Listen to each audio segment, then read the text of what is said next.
Welcome to the Neurodiversity and Higher Education Podcast. My name is Ryan Palm, and I am the Executive Director of the Brad McGarry Center for Neurodiversity at Mercyhurst University in Erie, Pennsylvania. I'm joined by some amazing students from our program who are helping with the behind-the-scenes element of this production. This podcast aims to be a resource for those who are interested in the intersection between neurodiversity and higher education. Whether you are a prospective student, family member, or someone working within the sector, we're glad you're here. Over the coming months, we will bring on a variety of thought leaders on topics relating to neurodiversity and higher education, with a particular emphasis on the transition into higher education and from higher education into the workforce. We very much value your feedback on suggested topics, speakers, or thoughts on our episodes. We can be reached by email, neurodiversity@mercyhurst.edu, or feel free to connect with us on LinkedIn. Today's guest is Emily Kircher-Morris, LPC. She is the host of the Neurodiversity Podcast, which explores the psychological, educational, and social needs for enriching the lives of neurodivergent people. She is the author of several books for parents and educators relating to supporting neurodivergent learners. Her most recent book, Neurodiversity-Affirming Schools, Transforming Practices so All Students Feel Accepted and Supported, was released in January 2025. She started her career in education and now works as a mental health counselor in private practice outside of St. Louis, Missouri, specializing in supporting neurodivergent people of all ages. And thanks so much for joining me on the Neurodiversity and Higher Education Podcast, Emily. Oh, thank you so much for having me. Absolutely. This is an honor. I mentioned to you before we started recording that I'm a big fan of your show, and I'll probably allude to it numerous times throughout our conversation today, but I really appreciate you being here. And I thought it'd be helpful to get started with kind of an origin story. You know, how did you end up in the line of work where you find yourself today? Yeah, I mean, it's interesting. I feel like a lot of people can, I think, have some connection oftentimes to the work that they enter. Not always, but a lot of people do. And so, you know, for me, it started when I was a student. And you know, even though I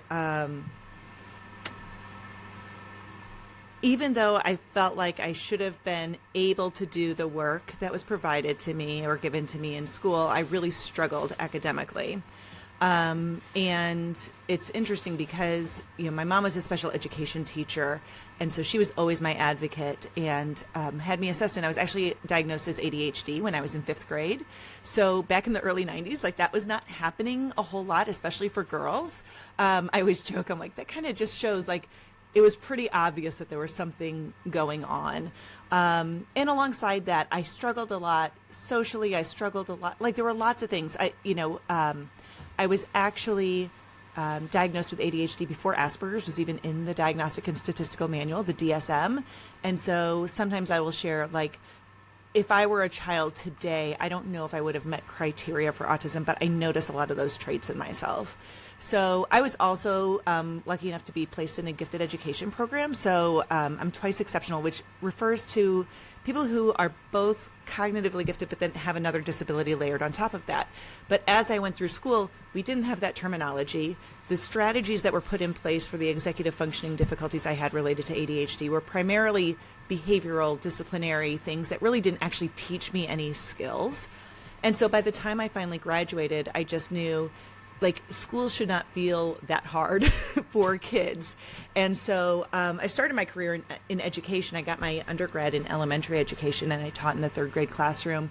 But because, you know, I had that opportunity and experience in gifted ed programs, I enjoyed that as a student, so I wanted to teach that. I got a master's in education with gifted education certification.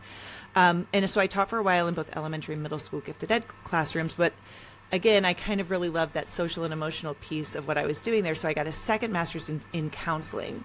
So then I worked for a while as a school counselor before I transitioned into my practice. I have a clinical practice. I'm a licensed professional counselor. And what's interesting, though, is, like, even though I kind of started out in that gifted ed world, my scope has really expanded a lot because there are a lot of gifted individuals who are autistic, who are ADHD, who have other diagnoses. And then that broadened just more widely to other neurodivergent labels, special ed advocacy, understanding accommodations and universal design. And so So that led me to the podcast. I'm the host of the Neurodiversity Podcast. I am, the author of several books about neurodiversity-affirming practices, and that's the work that I really, really am passionate about and love to do. That's wonderful. That's a great place for us to start, and I think it lends itself well to the lens with which I hope we, look at this conversation, and with which we're looking at our work at Mercyhurst University, where I work, and that we, for a long time, had a very specific population we serviced in terms of those with an autism diagnosis, and that was essentially a required element, and that's no longer the case. And we're looking at a broader range of students that we support, much like the work it sounds like we're involved in. And I think that's likely the case for most in our broader space, if you will, today, right? I mean, we're seeing a much greater acceptance and appreciation for so many different ways that people learn, think, act, and we just want to help people. And I think we find ourselves in that community, with similar goals and interests. And so the population we tend to focus on are those that are looking to go to college or are in college making a transition. And a lot of folks in that space are only starting to learn and understand their neurodivergence. What are some signs that a student might notice about themselves that might suggest they learn or process information differently? Yeah, especially as, well, it's interesting because especially when you're talking about neurodivergent people, many of them have the intelligence and the capability to be successful in higher education. But so much of that is also related to what supports or successes they maybe had in the K-12 system. And so some of the things, very often there might be kids who were students who maybe they got a diagnosis when they were younger, maybe they didn't, but in the classroom settings, the things that they might notice is like, it might take them longer, right, to get work turned in, or something that they might notice, or their teachers or their parents might notice, is inconsistent performance. Like they do really, really well on tests, but then their grades suffer because they're not getting work turned in or they're rushing through work. And so you see this discrepancy there where it's like, okay, what's really happening here? Where it doesn't seem like it's a skill issue, just when you boil it down to that, as far as the academic piece or the ability piece, but there's this other inconsistent performance. It might be kids who are, just always feeling overwhelmed because they're not organized. They don't quite know what to do. They're kind of like have a hard time keeping track of the various tasks. Those are all kind of things, that you might see. And of course, there's also just like the social component as well that really is influenced. Sometimes neurodivergent people might feel like they're a little bit, like they want to be part of a group, but then they kind of feel like they're on the outskirts. They're never quite able to kind of figure that out as easily or as automatically as others. So, I mean, those are a few things that they might notice. It's interesting when we talk about autism specifically in the DSM, the Diagnostic and Statistical Manual. It talks about how difficulties may not fully manifest until the abilities, the expectations of an environment outpace an individual's abilities. So what that means is that kids who are pretty good at kind of flying under the radar, they kind of get by. As they get older, it's more likely all of a sudden that we're going to see some of those traits come to the surface. And it might not be until they get to college. It might not, it might not be till late high school when all of a sudden you're like, oh, there's actually something else that's going on here. Yeah, that's really well said. That's a great explanation. And I think, again, stressing the importance of it's not one thing, it's not one label, it's not one anything, right? It's such a broad array, which is amazing and wonderful, but also challenging for many families and students to figure out kind of what's happening in their particular scenario. So you just alluded to something that's a great transition to the next topic I wanted to cover. I've found in the last couple of years, we're seeing more and more families that, come to our support program with a relatively recent diagnosis. And sometimes it's their very first diagnosis that, enables them to fall under the neurodiversity umbrella. And other times it's, we knew we had this, but we also added that. And, I think it's a big transition moment. It's a lot of question asking. I'd be curious if you see in your practice or just in general experience, are there some emotional reactions that you often see in this population of, relatively recent diagnoses, and anything, specific how they might approach that level of emotions with respect to the transition to college? I think a lot of it has to do with how the information is approached also by the people who are alongside that individual. So sometimes I work with families who maybe already have a diagnosis or they're going through the diagnostic process, and their question will be, well, should we tell our child, regardless of their age, maybe they're elementary, maybe they're high school, whatever, should we tell them about their diagnosis? My answer is always an emphatic yes. They already know that something is different. They already know that something isn't clicking for them in some of these other situations. And when we approach it from just kind of a neutral to strengths-based approach, like, hey, you know what? This is what we learned about your neurotype. This is what we know about how you approach the world. There might be some things that are difficult, so you might need some supports, but there might also be some things that actually are strengths that kind of make you who you are. And we can take that look at it to just kind of recognize it's not better than or less than, it's just different from. And that really helps to depathologize and destigmatize a lot of those labels. But if the people around that person are going around and they are ashamed or they are experiencing that stigma, that is definitely something that people will internalize too. And my thought is, like, I don't know, if, for example, like, I don't know, I've never used this analogy, so I haven't played it out, but I'm gonna try it out here. But, you know, some people are right-handed, some people are left-handed. And if you go through life and you're always trying to live life as a right-handed person, and you don't have any of the supports or the tools or the techniques or the strategies to use your left hand, things are going to be really difficult. But if you are same thing with if you're neurodivergent, if you're like autistic, but you're always trying to approach things in a way that is kind of what the neurotypical standard, whatever that might be, that's going to be much harder. But if you approach it in a way that works with your brain instead of against it, it's going to be much more effective. But you have to have accurate information, including a label or an identification, in order to do that. That's really well said. I love that. And I think often of the conversations we have with families as they're considering, you know, the role of a support program at the college level, and, you know, what are they going to do for my student and what should I be worried about? And I think often about knowing what options are available for a student so they can use those where there's a need. And opting into a support program like the one we have at Mercyhurst, it doesn't require you to jump through all kinds of hoops. It doesn't require you to utilize services, you know, at an extreme level, but instead it makes it available for you so that, you know, we can help provide resources. Sometimes that's an application or a tool, and sometimes it's conversations to help your brain thrive in this college setting, right? And it doesn't have to be this rigid, formal approach, but instead it's creating an environment for that brain to thrive. And I think that really aligns well with, you know, what you were just mentioning. And I want to transition to a little bit about, you know, your experience on the podcast. I would strongly recommend anybody who's listening to this podcast also take the time to visit the Neurodiversity Podcast and scroll through the archive.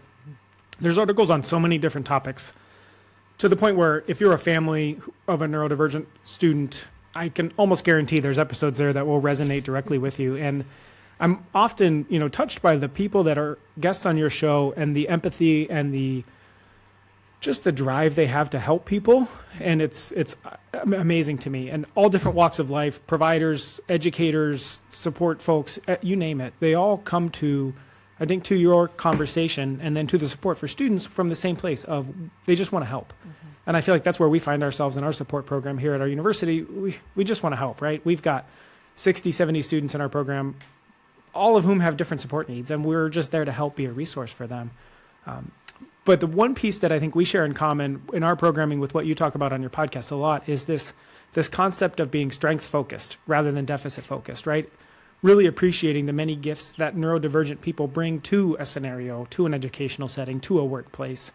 Can you elaborate on why you think that's an important, you know, focus for the conversations that you have with your guests? Yeah, there's a couple of different pieces. I think part of it is when we talk about being strengths-based or strengths-focused, it kind of goes back to what I was talking about earlier, where I use that phrase, working with your brain instead of against it. Because, so for example, like, we did an interview with Dr. Matt Zakreski. He's a psychologist, and we talked specifically about strengths-based supports. And I asked him, I said, tell me how you integrate strengths-based supports with your clients that you see, like in your office, like as, you know, for therapy. He said, well, let me turn that question around to you, Emily. He said, what is something that you're always working on? And I said, well, I'm always working on improving my executive functioning skills because it doesn't come naturally. I'm always trying to kind of tweak and improve and find different strategies for things. He said, okay, if I was going to work with you on building your executive functioning skills, I would do it within the context of your podcast as opposed to, say, like doing your taxes, because you're already doing well and you're already interested in feeling successful in it with the podcast. So we want to have that opportunity for you to then build on that success and take that strength and then parlay that into some of these other areas that are a little bit harder.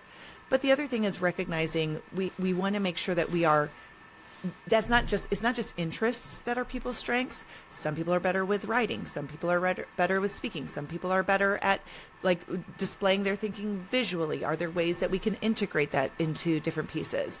There are some people who like lots of details. Like it's much more helpful for them to have, a plan of action that has every little step. Some people get really overwhelmed by that. So when I work with my clients in my office for therapy, I do a lot of brainstorming with them, and we do a lot of like just trial and error. Like, let's test this out. Let's see how this works. But eventually we'll find the things that work because they are something that builds on that strength or an area where they already feel that they can be successful. And, for a lot of people who are neurodivergent, the world is constantly characterizing traits of neurodivergence as what we interpret as character flaws or moral failings. It's like, well, if you were just more motivated, if you just cared more, if you just tried harder, all of these different things, when really it's like, it is not about any of those things. But when that is the message that you're constantly feeling and people are constantly focused on remediating those things, that's the deficit focus, you're actually not going to make any progress. You have to kind of build on what you already have in order to have that sense of self-efficacy, as well as the confidence to try new things and feel like, okay, well, if it's not successful, that's okay. I can adjust and try something different. Yeah, I love so much of that, what you said. And one thing that comes to mind is we work, in a college setting, we're constantly talking with college students about the transition into whatever comes next, often employment, right? And I think neurodivergent people often have a linear path focus, right? Like, I'm studying to be an accounting major, therefore I need to be an accountant at a financial advisory firm sitting at a desk all day. And maybe that's a good path, right? But what we try to talk about are what are the strengths you have within that world, right? Think about this general educational training you have. What element of it lends itself well to the strengths that you have that may parlay into the workforce? And I think too often there is this immediate, focus on, well, I have strengths, but they're in this, video gaming interest I have, or in board games or something, and that doesn't apply to my job, and therefore I have to forget about it. And when in reality there may be opportunities for that. So I think the earlier students and families can start talking about their strengths and how to best apply that into their studies, into their hobbies, into their career interests, I think the better chance they have to find something that they will find meaningful and engaging and a joy to work in, yeah. Right? I mean, everybody wants a job they love, and some find it and some don't, but the sooner you can implement some of the strengths in that path, I think the more likely you are to find a path that leads to joy. And obviously that's what we want for so many people. Yeah. Go ahead. Oh, I was just going to say, I totally agree with that. And I think part of it is, recognizing, I do believe that there are some people who can view a job as just a job. But even within that, I feel like you have to have something. Okay, let me say this. One of my favorite quotes is from a psychologist, Alfred Adler. And one of the things that he said is that all of human life is a striving for perfection. But the key word in that sentence is not perfection, it's striving. There is something innate about humanity that makes us want to improve, makes us want to grow, makes us want to get better at something and to feel successful at doing that. Like, that is just part of being human, and that doesn't stop regardless of your age. And so when you're in your job, like, what are the areas where you feel like you're competent, where you feel like you're growing, where you feel like you're making progress? That's such an important part of just success in life, to feel that part of it. I think the other thing too that you kind of touched on, though, is just that for so many neurodivergent people, because so many neurodivergent people have some of these narrow bands of focus and interest, and sometimes it's almost like a gravitational pull, right? Like it's hard to then really direct your attention and focus outside of that particular lane. Those I feel like are the people who it's more important sometimes to find something that is closely tied to that, because otherwise the recipe for burnout is just really, really quick, where it's like you're constantly trying to do this thing that isn't meaningful, that isn't rewarding in any way. But that's hard because sometimes it's hard to kind of see how those interests might apply. So sometimes when I'm working with my clients, we try to boil it down like, okay, well, you're interested in this. And so, yeah, maybe there's not a job about that particular topic or that particular video game, but what are the things about that you like? And where, like, oh, well, I like the strategy, or I like the categorization, or I like the details, whatever it is. And then, okay, well, maybe that is a parallel to this other thing. And then we can kind of tie those things together. Yeah, that's great. I love that so much. And it mirrors so much of what we talk about with our students and in the work, like the 9-to-5 job that you hopefully will have someday, right? Like having those pieces involved there is great. But also thinking about what are you doing outside of work and how can you best utilize that time to fulfill some of those interests as well. Maybe you really love the acting, and so you can find a theater company to be part of, or whatever that is. There's other ways of finding that fulfillment hopefully outside of the workplace, and if you do that well enough, you may end up finding work that aligns with it as well. So it doesn't have to be this black and white type of setting. And I love, you mentioned perfection. I love the phrase I often use, progress, not perfection, right? Like we're just trying to make incremental growth, and we'll probably never find perfection in almost anything we do. But if we're working, making progress towards it, then we're in a good place. Mm-hmm. So again, we work with, students here in college. We also work closely with some high school students on summer programming and college preparedness and those different types of things. And we obviously find many of the students who come our way often come from a structured support system in high school, whether that's an autistic support classroom, or whether that's, certain, times of their day they're pulled out into special settings, or maybe they have AIDS, whatever it might be. What are some skills that you think high school students should be really thinking about before they were to arrive on a college campus? I think the number one skill that they need is self-advocacy. It's because, so I was on a panel one time and we were talking about neurodiversity and neurodivergent students in the university setting. And there was somebody who worked at a university, and I'm not entirely sure exactly what his role, like what his title was specifically, but he was talking about accommodations. And he was talking about the differences in accommodations between the K-12 system and the university system. And, I think one of the biggest things to recognize is that this varies so much from university to university. So obviously, at your university, you have a program and some tools like that's going to be much more structured and supportive in general, but there might be some schools that don't necessarily have that. And the way he framed this, though, is that, accommodations in the K-12 setting are there really to ensure success. Like, we're going to get you through, we're going to help you pass this class, like we're going to make sure you have extended time, all of these different things.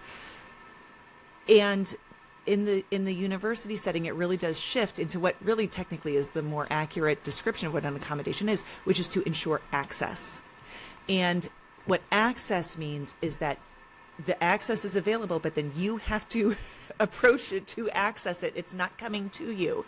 You don't have a teacher who's coming to you to say, oh, you didn't get that thing turned in, what's our plan for getting this, finished, or, we have to do this group project. And so let me, I'm going to try to figure out how to structure this for you. Like, you have to know, what are your accommodations? How do you access them? How do you talk to a professor, and recognizing that can be really hard for kids. So we need to start supporting that at a really young age.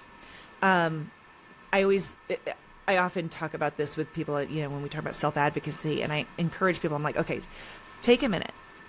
Think about the last time that you had to self-advocate for something. That's a really uncomfortable conversation often to have.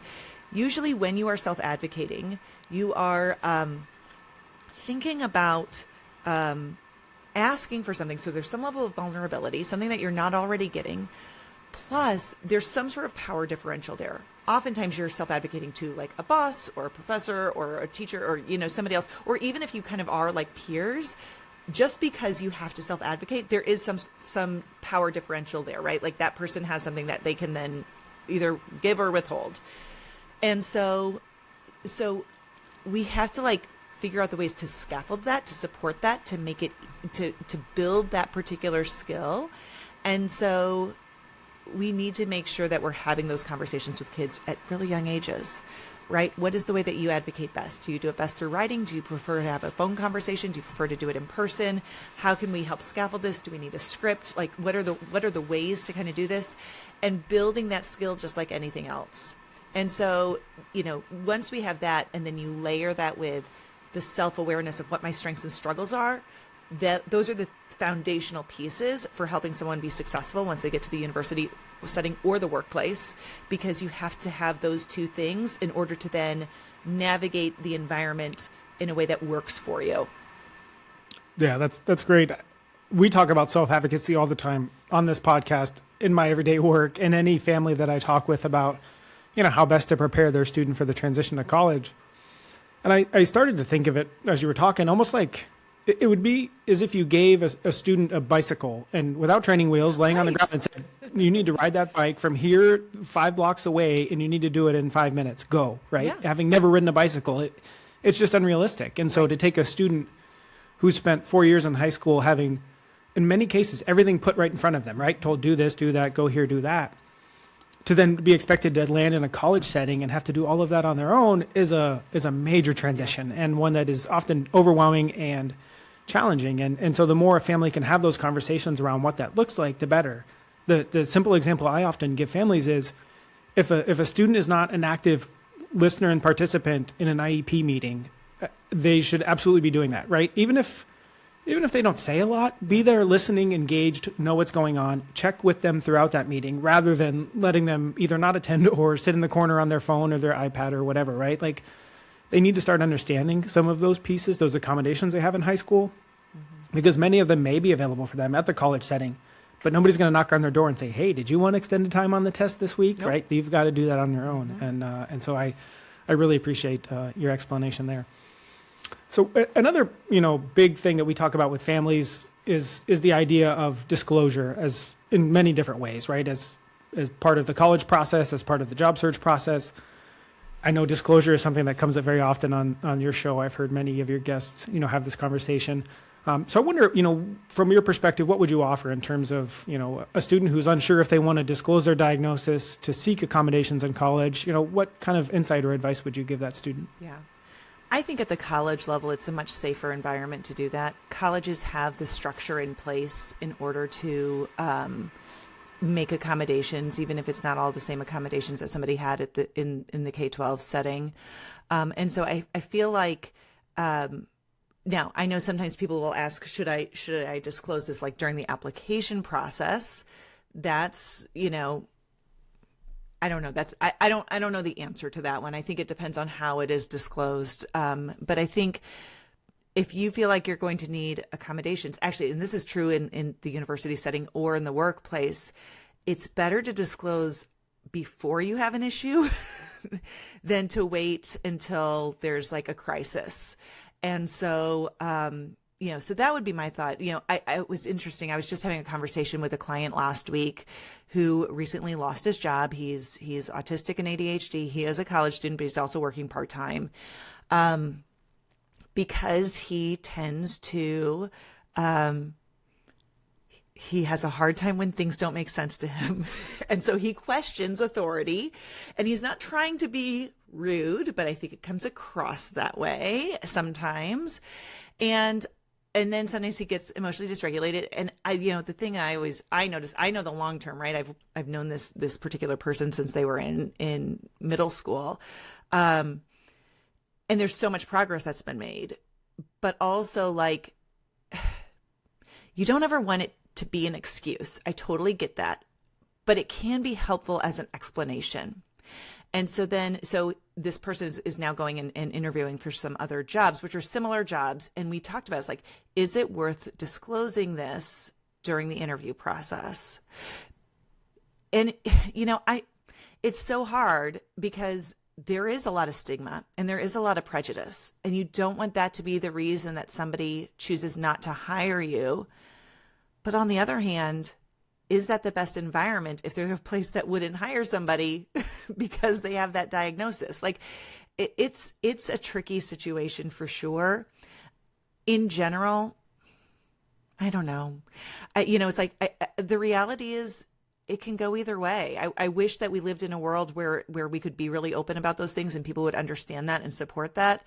Unfortunately, we're just not there yet. And so I think just on a case by case basis, you kind of have to figure out, like, how comfortable do I feel? What is the likelihood that this is going to be heard and understood and supported? But like when I work with businesses and stuff and we talk like with HR, one of the biggest hurdles that they have is when there is an issue and then somebody comes back and says, oh, well, I have this diagnosis, I need an accommodation. Like they're kind of, the HR is kind of like in a little bit of a feedback loop there where it's harder to resolve than unless they had known previously. That's so good. It very much mirrors our interaction with our students when we talk about employment. And we often will meet with employers and we'll ask them, what's your stance on that? What do you see? What do you recommend? And we've had a wide variety of answers from them as well. And it's challenging. And, so much of it is knowing the place you're applying to and what their culture is like. And it comes down to your gut. And we've had students on both sides of that fence, and there's no perfect answer that we can provide to them, much as you wouldn't as a clinical provider. So it's, some answers are just not that straightforward. And unfortunately, this is one of those categories. So, I appreciate that feedback, and it's a challenge, and will continue to be, for the foreseeable future, I think. So I want to shift gears a little bit as we're starting to run short on time. A lot of your work, it seems, in recent years has been focused on the role of schools in supporting neurodivergent students. I think we've seen great progress and growth in the last half decade, 10 years, whatever it might be, in schools, and not just, schools that support students who learn differently, but all schools really being more inclusive, for lack of a better term, for neurodivergent students. And you have a recent book with Amanda Morin titled Neurodiversity-Affirming Schools, Transforming Practices So All Students Feel Accepted and Supported. Highly recommend that work as well. Can you tell us a little bit more about this work, why, you kind of found yourself in this space, and maybe what excites you about the future of it? Yeah, I think part of it is just because of my own experiences, in my career, having started out in education and then worked as a school counselor, and then that transition to clinical practice and supporting neurodivergent young people. Like that's where a lot of the advocacy is happening. That's it, and recognizing that there are both small changes and big changes that need to happen in the schools to really support our neurodivergent learners. And so, I feel like sometimes it's interesting, we talk about how slow changes in the quote unquote real world, which I don't know why school is somehow viewed as like not the real world, but that's a separate conversation maybe. But ultimately, what's interesting is that there are a lot of businesses actually that are much more creative and flexible and nimble as far as creating neurodiversity affirming practices, and because they recognize like it's good for business. Like, in schools are just very, very slow to change. There are a lot of practices that we have in the schools that are just kind of baked into what we expect, that nobody has questioned for a really long time. So like things that are viewed as quote unquote behavioral issues that are really just, areas of difficulty or struggle sometimes for neurodivergent individuals that we interpret a certain particular way, or the way that we do or don't accommodate. It's like, well, this is the way things have always been done. It's like, why? like is anyone stopping to just ask the question why? And so, but I also believe that teachers want to do what's right by their kids. Like there's a reason that they got into that career. You just don't know what you don't know. And so having those conversations and recognizing those shifts, one thing that's kind of interesting, I'm a little bit of a tangent, but with my work with gifted education, so I started teaching in gifted ed over 20 years ago when I first started in that particular role. And when I do professional development with teachers in gifted ed programs, it's interesting because there will be times that I'll hear teachers and they'll go like, it feels like the kids are different now. Why does it feel like the kids are so different? I go, well, actually, what happened in gifted ed is there was this recognizing that there's a real disparity based on culturally and linguistically diverse learners in gifted education where they weren't getting identified.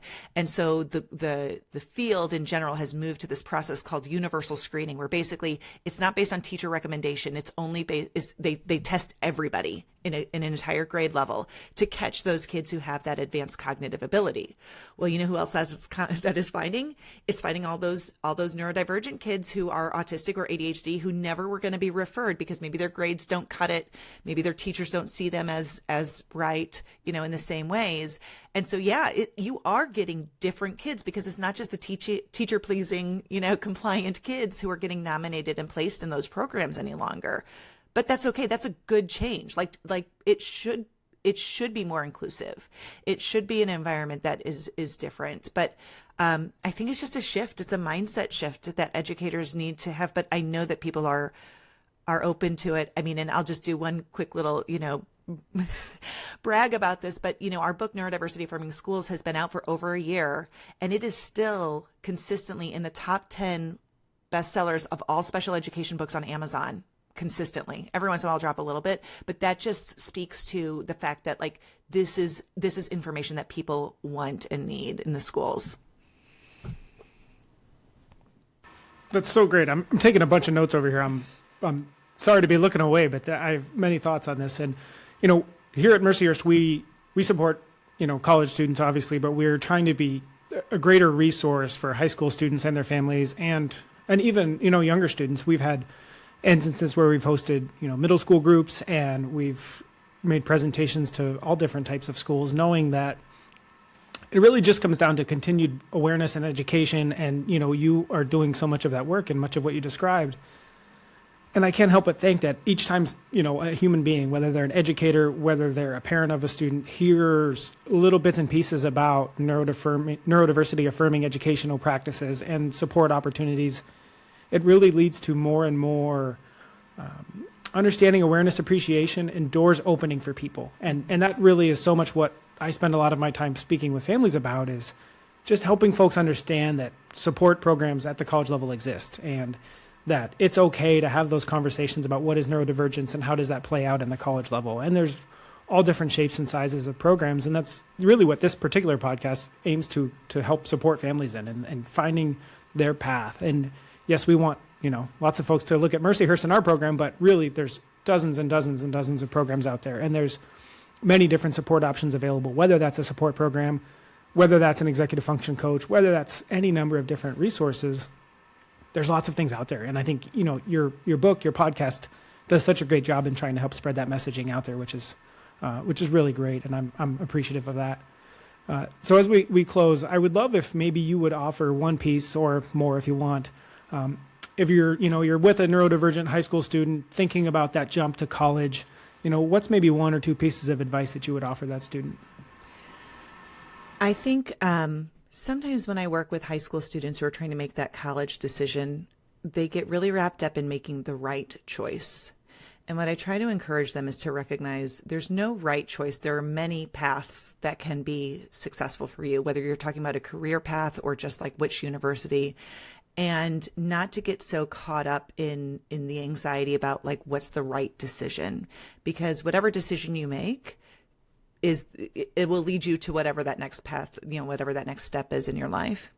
The other part that I would encourage them also, though, is to enter it with an open mind, as far as like there are going to be some things that are going to go really easily. There are some things that are going to be trickier, but just because something is hard, just because it doesn't work out initially the first time, doesn't mean that it won't.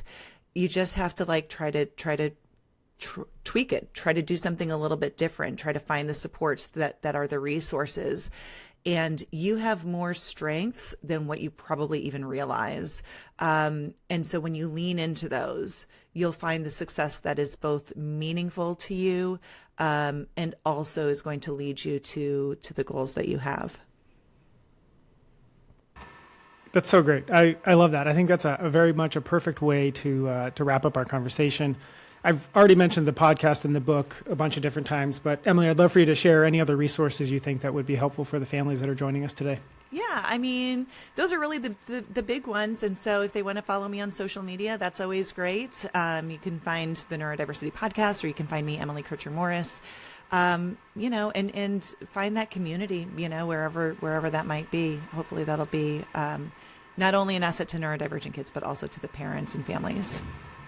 That's fantastic. And you've had a lot of episodes on the podcast. I should have looked up the number before I started. But I think over 310, I think, at this point, somewhere close to that. And so, yeah, it's been 2018. We started the podcast in 2018. It's been a long time.